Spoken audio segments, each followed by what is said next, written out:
Well, it happened.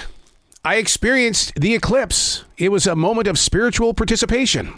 Then again, maybe we were just a witness. Because in reality, as human beings, what did we on Earth have to do with the moon passing in front of the sun? The only thing that we seem to be involved in is war, inflation, radical politics, and buying too much junk from Amazon.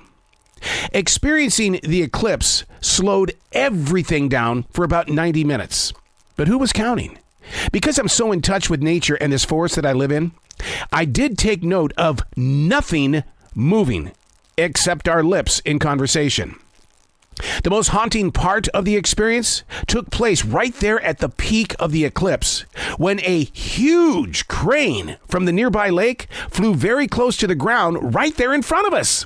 Its wingspan was so large and wide open, yet it didn't have the ability to create a shadow. Nothing did. It was almost like we really weren't there. There were no shadows. Only a sun that slowly slid from sight for a brief moment in time.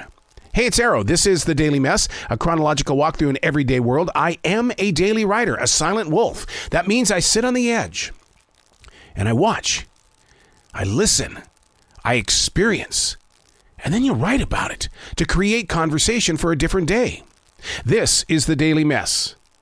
We took in the premiere of this new movie called Civil War. Oh my God. I didn't expect it to be so real. It was unlike any monster or superhero film where, you know what, you can just rebuild that city in just a matter of moments. You don't get that vibe in this movie. My heart kept thinking about our good friend Joe Lindsley, who's been a journalist in Ukraine since before COVID-19 locked him down. Then the attack came from Russia, and he elected to remain in Ukraine.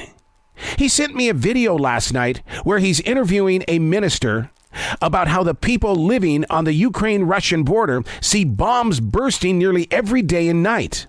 How do they keep their positive outlook engaged and not allowing fear to overcome their decisions? For 1 hour and 49 minutes, I feared war while we watched this latest film called Civil War. Joe, he deals with it every day because he knows he's a storyteller, and that's his calling. To make sure that real people around the planet know of Ukraine, because through him, they'll never be invisible. Movies, they feel so real. And like I mentioned, monster movies, superhero movies, they rebuild a city. It's almost like we've become numb to all of the destruction that's going on around us in the realms of reality, thinking, oh, they're just going to rebuild it. They'll put a McDonald's over there. They'll do something over here. We're fine. We're fine. When in reality, I think, like I said, this movie Civil War taught me one thing. It's not going to be easy to rebuild. We here in this country don't really understand that unless you're physically involved with the tornadoes or the hurricanes. There's still marks in this soil where I stand where Hurricane Hugo came through here and blew a lot of things completely out of place. The storms that we had earlier this spring, the floods that we had in this forest, the marks on that ground, there is nothing I can do as a human being to return it to where it used to be.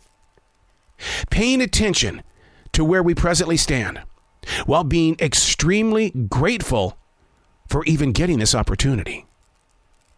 I'm Arrow, and that's The Daily Mess.